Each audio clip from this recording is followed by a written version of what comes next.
खजाना उसी में है। मतलब मम्मी पर्स दे दो, खजाना उसी में है।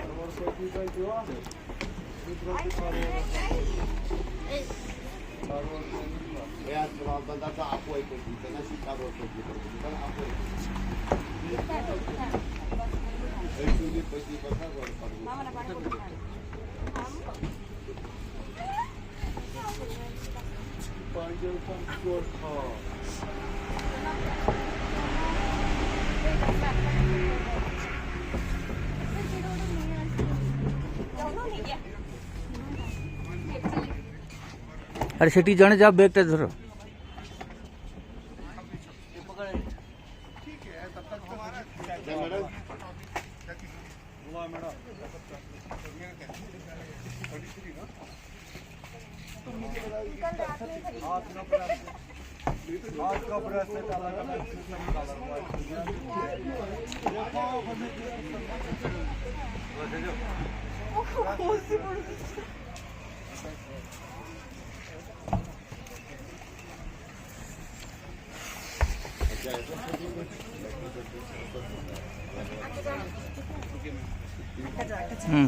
এটা বন্ধ করে দাও তো।